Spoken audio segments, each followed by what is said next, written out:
Hey y'all, welcome to another episode of Hoodoo Unleashed with the Broken Prophet. I just want to talk to y'all for a second. No, as a matter of fact, we're gonna play a little game. Those of you who follow me from Periscope know one of my favorite games is pretend. So y'all, let's play pretend for a second. I'm gonna tell y'all a little story, and then we'll see where the story leads us. And this story goes like this, and this is not mine. Most stories are not those of the teller. We just hear them. So I heard this one.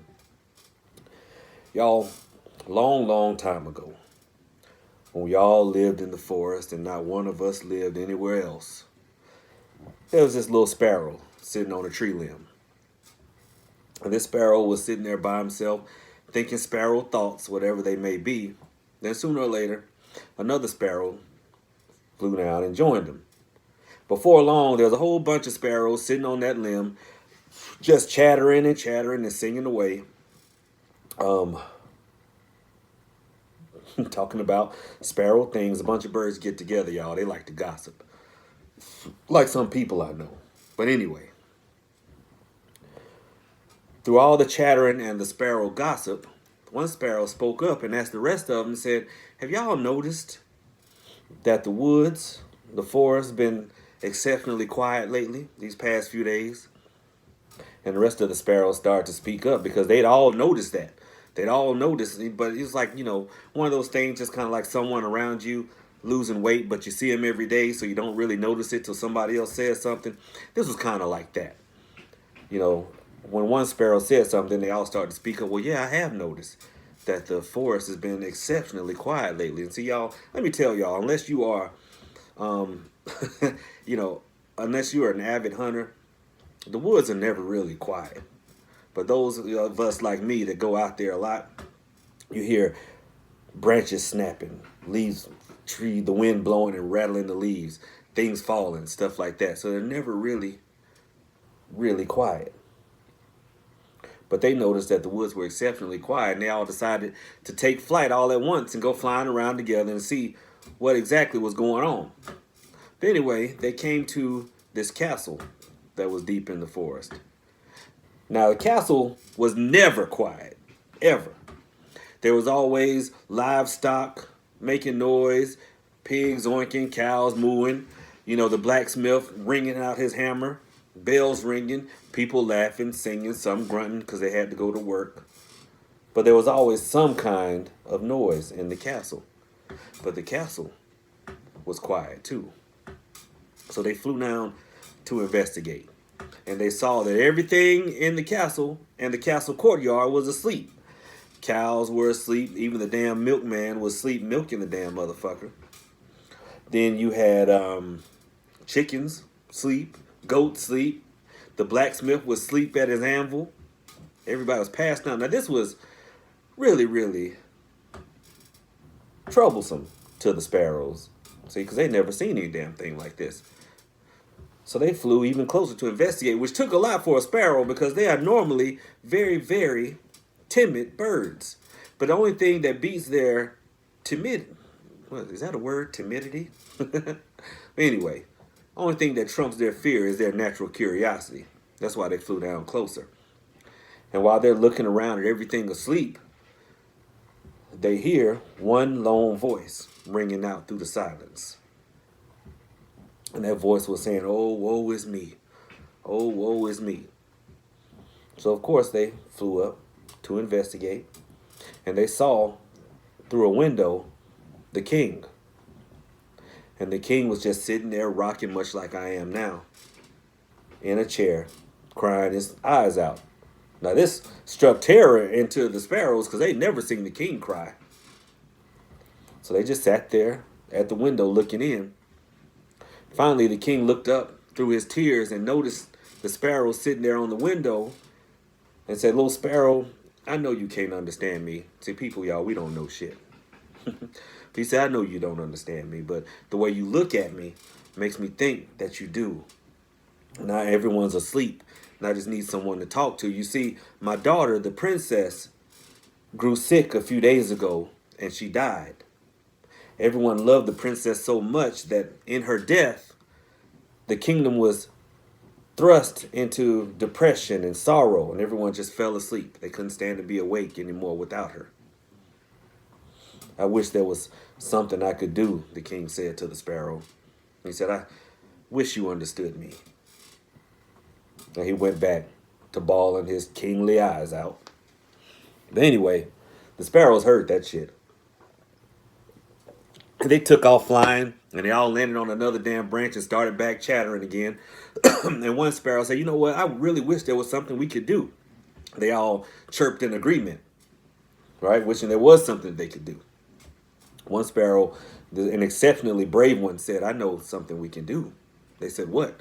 He said, well, deep, deep, deep in the dark part of the forest lives a wizard. Just then they all started shivering, even though it wasn't cold, wasn't a breeze blowing. They were shivering out of fear because they all knew that though the wizard could grant wishes, he never gave something without taking. But they all also agreed that something had to be done. They just couldn't leave the kingdom and the forest the way it was. So one asked the group, does anybody know the way from here? Of course, a few of them did. And they all took up flight. And they flew deep into the forest to where the old wizard lived. Old wizard lived in a clearing in the forest, and he had just one tree outside of his house. See, wizards only allow one tree to grow. And they all landed on that one tree, and they were chattering away.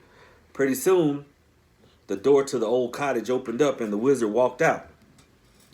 And the wizard said, well, I know whenever there's a bunch of birds gathered out here in this tree, there is something going on. So how can I help y'all, little birds? So they told the wizard their story of everything that they'd seen and of their desire to help. The wizard nodded sagely and said, you know what? There is something I can do. But what will y'all give me? And again, that same shudder and that same chill went through the group. One brave one peeped up and said, what do you want? The wizard thought for a minute, stroking his beard, and said, will you give me your wings? And they thought about it, and they said, well, no, we can't give you our wings. We won't be able to fly around and swoop down and pick worms, and we'll freeze in the wintertime without our wings and our feathers. The wizard said, that's true. He stroked his beard again and said, well, will you give me your song? And they thought about it, and they said, well, our song? And said, well, we'll still be able to catch food and we won't freeze. So they all chatted about it for a minute. They all came to agreement. They said, yes, we will. We will give you our song. The wizard said, it's a deal, snapped his fingers and said, it's done. So they were like, wow, that's pretty fast. But they all took up flight at once, just again.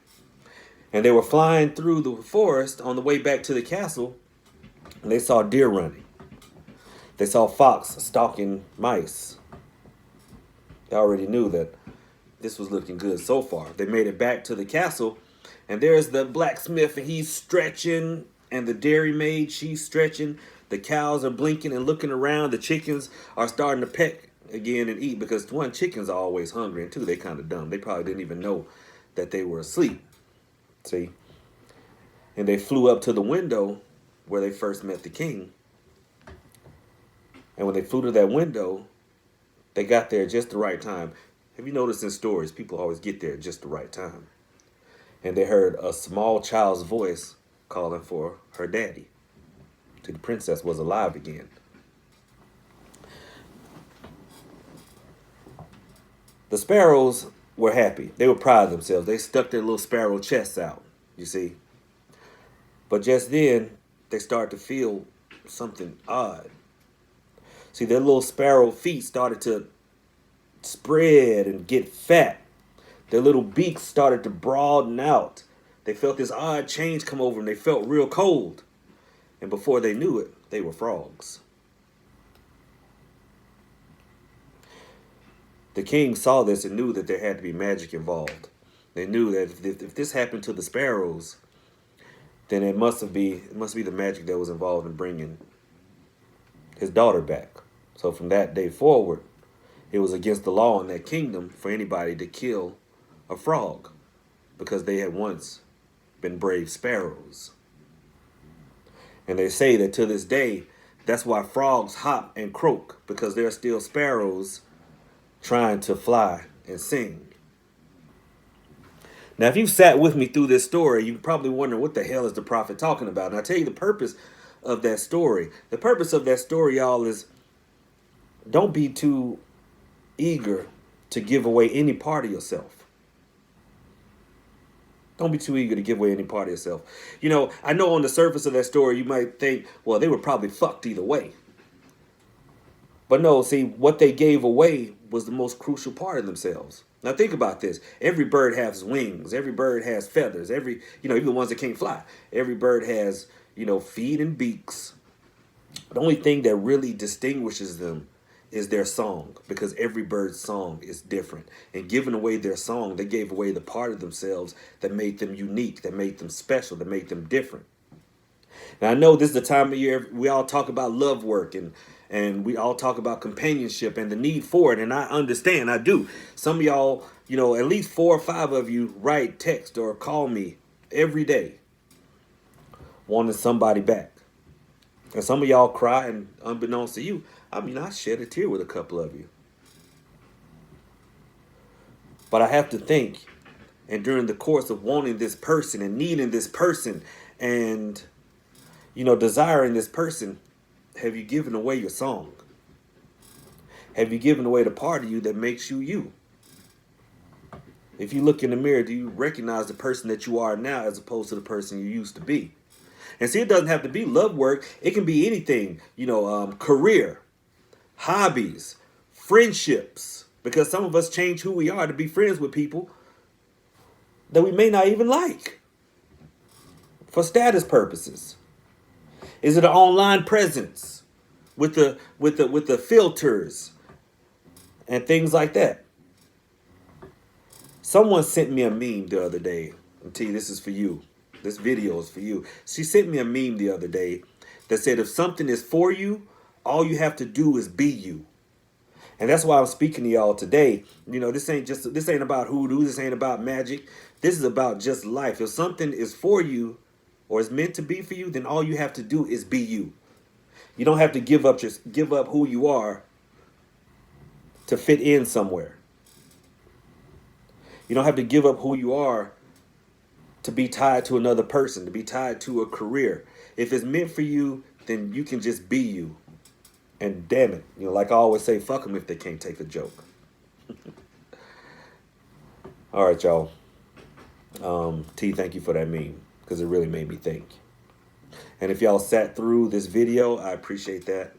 And I will, I'm about to upload a video on making hoodoo oils. But I want y'all to think about that a little bit that I just told you, all right? Just be yourselves. Be comfortable with you. If there's something about you that's really just grinding your own gears, then change it. But don't you dare change it for somebody else. There's 6 billion people on this planet, and there's plenty of jobs, y'all. Just be you, and everything else, let that little bit work out on its own. Y'all have a blessed day. Stay tuned. I'm about to upload a video on making oils.